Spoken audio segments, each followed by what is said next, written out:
Good morning and welcome to worship. I'm Matt Seaton, the pastor here at Wesley Memorial, and it is wonderful to join you for worship this day. There are a few announcements for us this morning that you may find in the bulletin, which is in a link. Click on that link and you will see both the bulletin for today as well as the announcements. A couple of announcements I want to draw your attention to is that we are continuing to be in need for volunteers to help Maria on Wednesdays and Saturdays to help her get to the market so she can sell goods. Next Sunday is World Communion Sunday. That's October 3rd, World Communion Sunday, and we are going to join in with the rest of Christendom and join in communion. We will live stream the service from this space. And then towards the end, when we get to communion, I will take the Great Thanksgiving out into the parking lot. And there you will receive elements for all those who are able to join us in the parking lot, can partake of communion within their vehicles. Following which, we will also have a catered meal so that we might have a time of fellowship. We will continue to practice safe distancing and masking when not eating, and lean into fellowship outside during this time.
Today's psalm is Psalm 124, and I am reading from the NIV.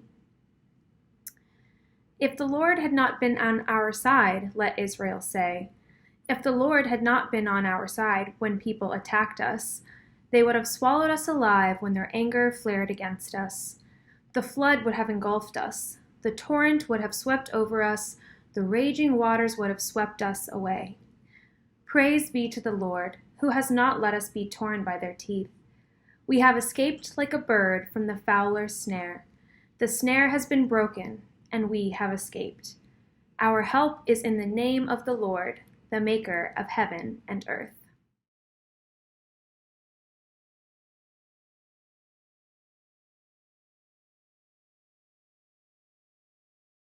Now John answered him, saying, Teacher, we saw someone who does not follow us casting out demons in your name, and we forbade him, because he does not follow us."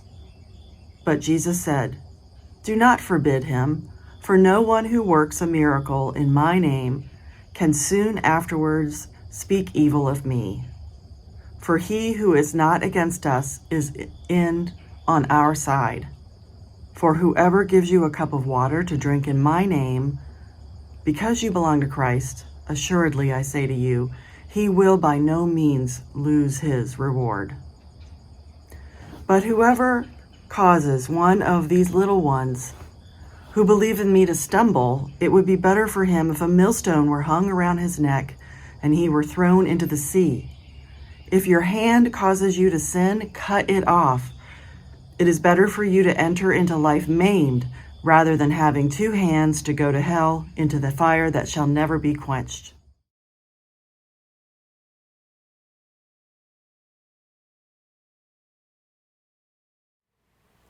Today's sermon text is from James 5:13 through 20.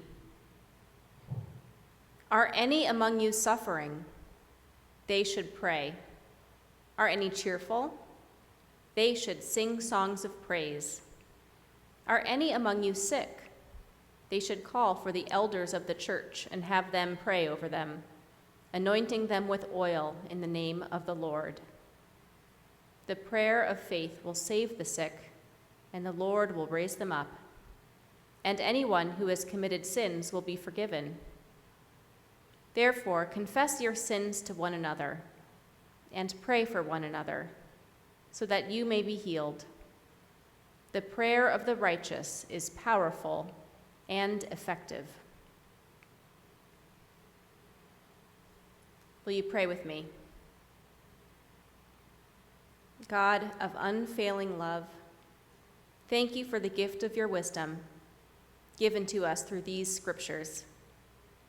We ask for your presence as we study and consider these words of James, so that our daily life and the basic habits of our minds, speech, and hearts might reflect the love of Jesus and draw us closer to you. Bring our thoughts to mingle with your own divine thought and increase our faith. Amen. In June of this year, I noticed some videos posted to Instagram of the pastor of my home church at a protest. Reverend Carpin and other faith leaders and activists had duct taped themselves together in order to block the exit to a New Jersey county jail, where immigrants detained by ICE were slated to be taken by bus to be deported. For some years, New Jersey has been embroiled in controversy over its county's policies, allowing local jails to work with ICE and hold detainees for them. Watching the video, I was struck by the power of the combination of faith and action as Reverend Carpin and others prayed while putting their own bodies in harm's way for the sake of others. Since that day, county after county in New Jersey has ended their agreements with ICE. This is not due only to that one protest, of course, but due to sustained action by many over years. Still, when I call up that image of folks duct taped together at the arms, blocking the jail exit, I can't help but feel a certain truth. Christian faith that follows Jesus is not only good, but it's effective. The letter from James is sort of like a guidebook for daily Christian life, for the spiritual nuts and bolts of actually living like a Christian.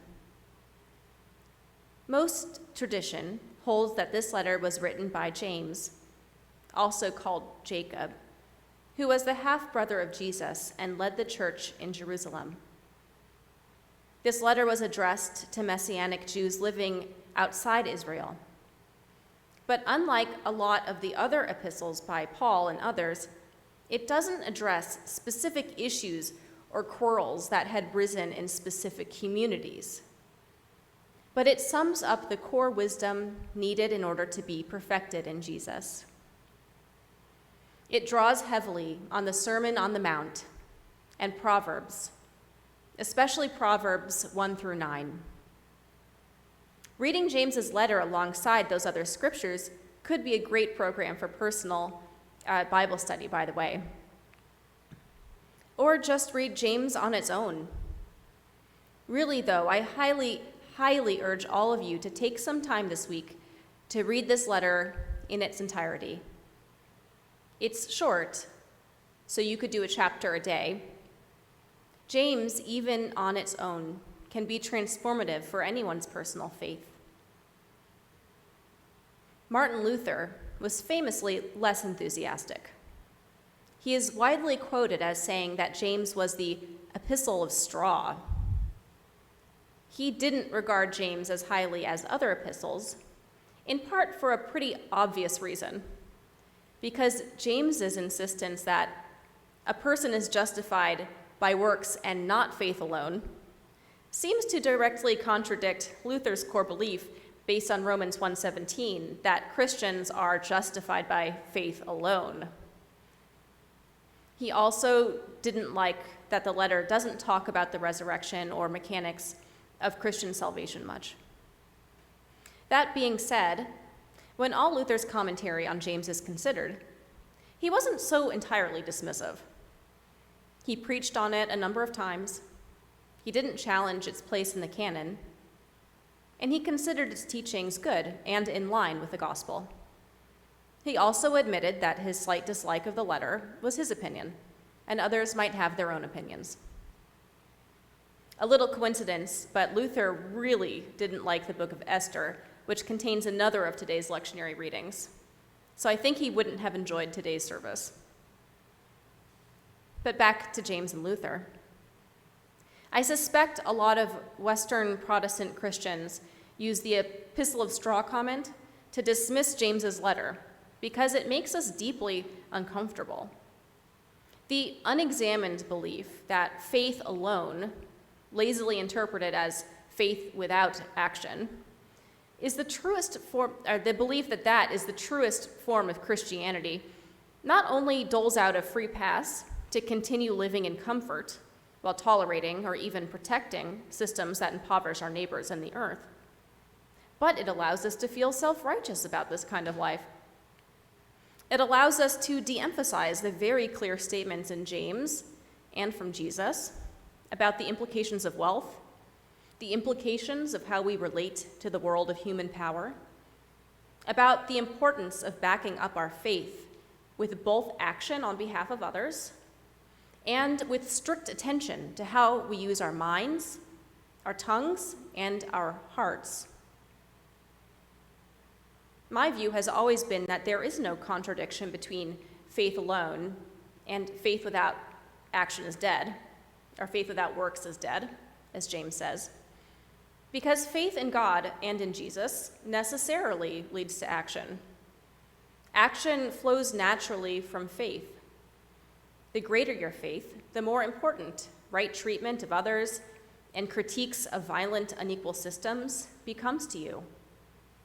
To hold great faith and then cut off action is like trying to bottle up the Holy Spirit. It feels like smothering something. It doesn't feel good. But stressing the importance of faith joined to action isn't just about morality or doing the right thing as a Christian. It's not so drear as all that. What I don't hear preached about much is how incredibly effective it is. Faith in God, which is reinforced by daily spiritual practice, joining together with action, has incredible spiritual power. It has the power to, and regularly does, change the reality we live within. Think about Reverend Carpin duct taping himself to other protesters in order to change New Jersey's policies.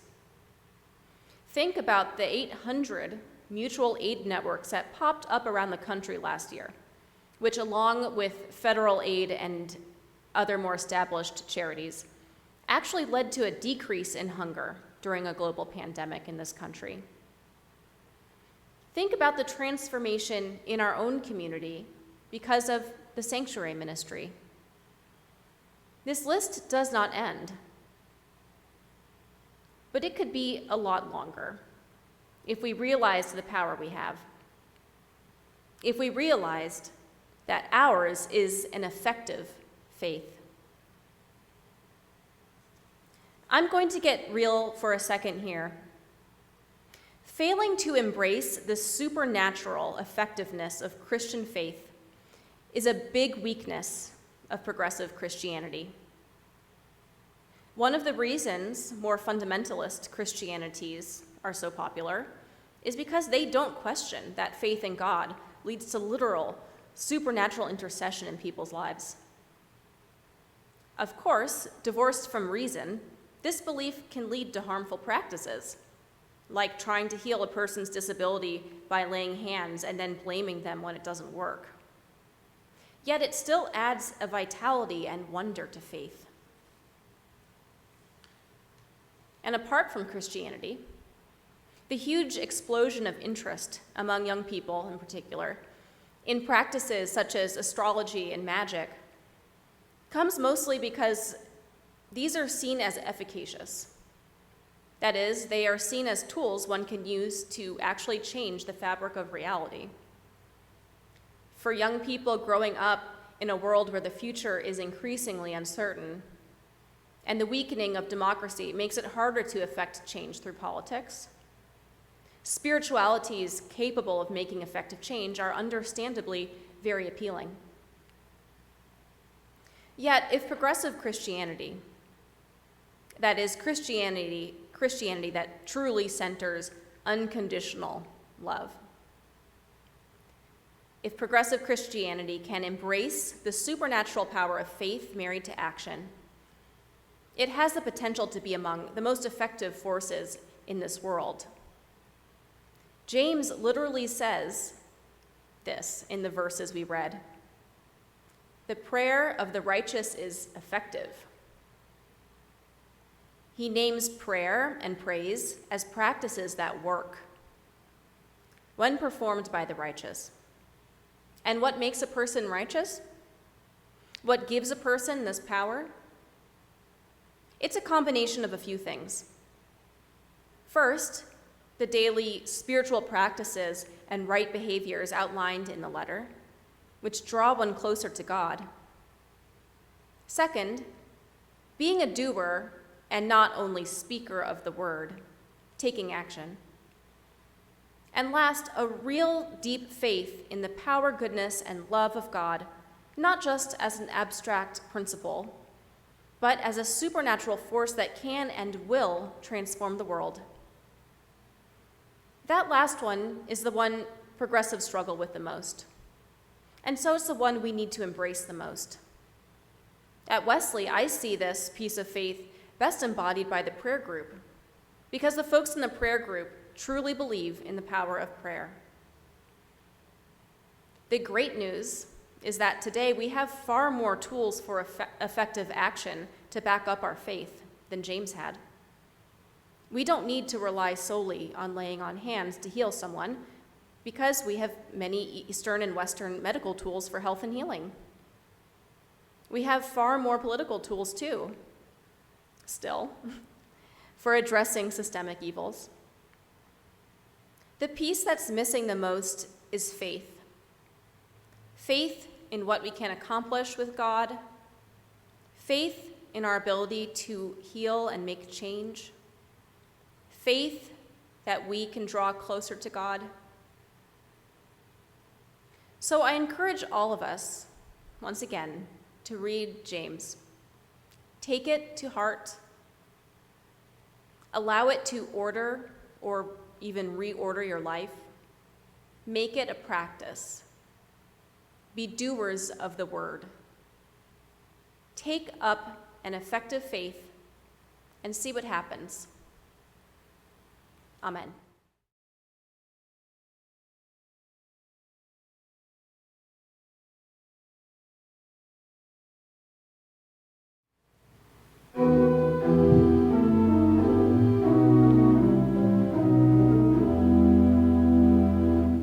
O Christ, our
Friends, hear this invitation to the offering. Today and every day, we see signs of God's grace and abundance. But we also know that there is suffering and need in the world. Give freely of what you have been given as a witness to God's actions in the world. Let us pray.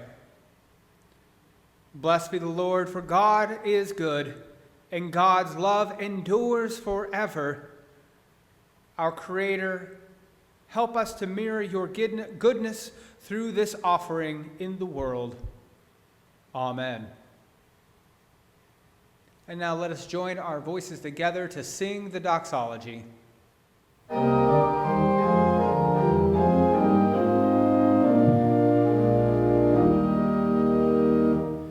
Praise God from whom all blessings flow. Praise God, all creatures here below. Alleluia, alleluia.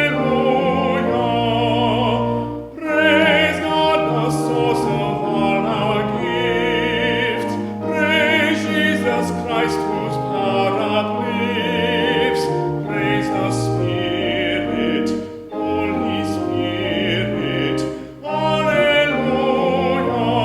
alleluia.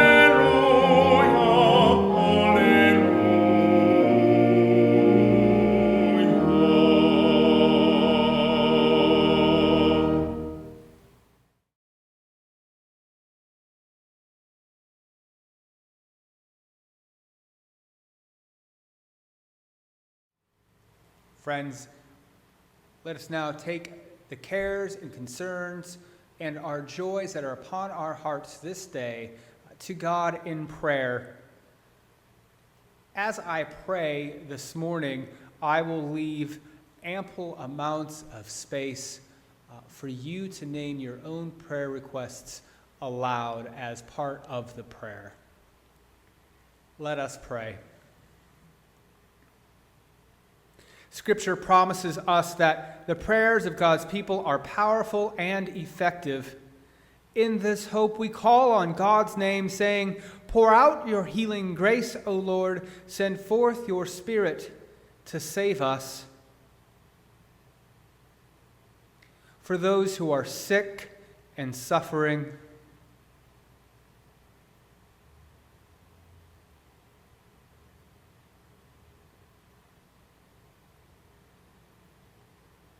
pour out your healing grace, O Lord. Send forth your Spirit to save us.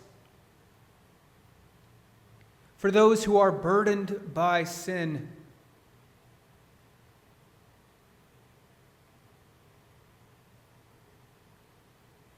pour out your healing grace, O Lord. Send forth your Spirit to save us. For nations crumbling in conflict,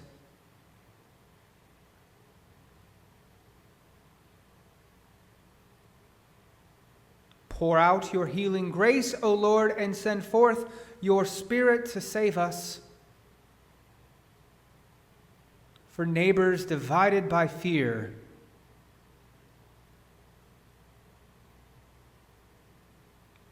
pour out your healing grace, O Lord. Send forth your Spirit to save us. For the church longing for renewal,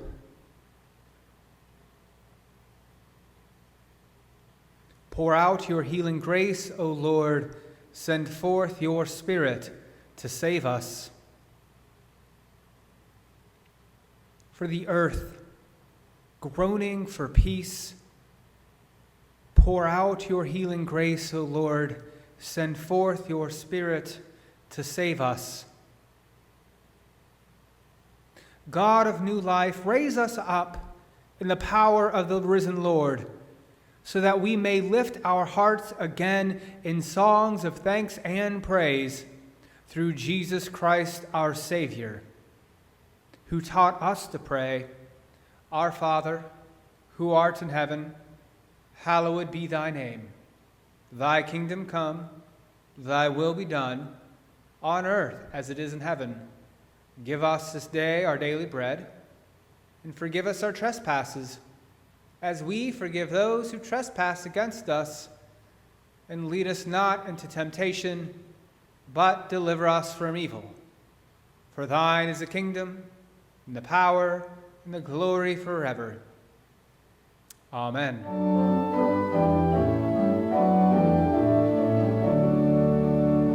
Sing praise to God who reigns above, the God of all creation, the God of power, the God of love, the God of our salvation.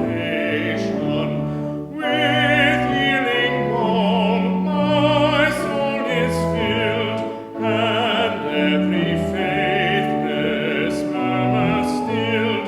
To God all praise and glory. The Lord is never far away, but through all grief distressing, and ever present help and stay, our peace and joy and blessing. As with a mother's tender hand, God gently leads the chosen band.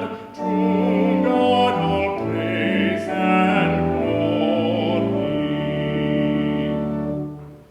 Thus all my toil some way along, I sing aloud thy praises, that earth may hear the grateful song my voice unwearied raises. Be joyful in the Lord my heart, both soul and body bear your part. To God all praise and glory. Let all who name Christ's holy name give God all praise and glory. Let all who owns his power proclaim aloud the wondrous story. Cast each false idol from its throne, for Christ is Lord and Christ alone. To God all praise and glory.